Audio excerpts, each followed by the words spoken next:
என் லைஃப்பில் இந்த மாதிரி ஒரு பெயின்ஃபுல்லான ஒரு சுச்சுவேஷனை நான் ஃபேஸ் பண்ணதே கிடையாது. கிட்டத்தட்ட ஒரு 5 மாவட்டத்துக்கு பிரச்சாரத்துக்கு போனோம்.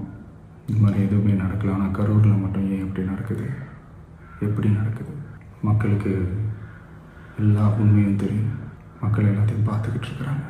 கரூரை சேர்ந்த அந்த மக்கள் அந்த உண்மையெல்லாம் வெளியில் சொல்லும்போது எனக்கு கடவுளே நேரில் வந்து இறங்கி அந்த உண்மைகள்லாம் சொல்கிற மாதிரி எனக்கு தோணுச்சு. சீக்கிரமே எல்லா உண்மைகளும் வெளியில் வரும். சிஎம் சார், உங்களுக்கு ஏதாவது இந்த பழி வாங்கணும் அப்படின்ற எண்ணம் ஏதாவது இருந்துச்சுன்னா என்ன வேணாலும் பண்ணுங்கள். அவங்க மேலே கை வைக்காதீங்க.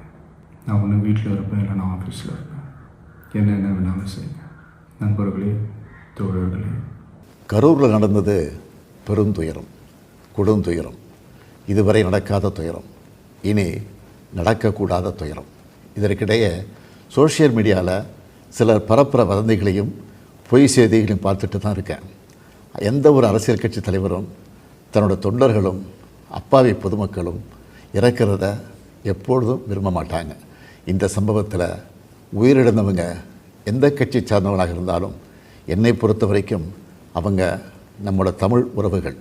எனவே சோகமும் துயரமும் சூழ்ந்திருக்கக்கூடிய இந்த நிலையில் பொறுப்பற்ற முறையில் விஷமத்தனமான செய்திகளை தவிர்க்கணும்னு கேட்டுக்கிறேன்.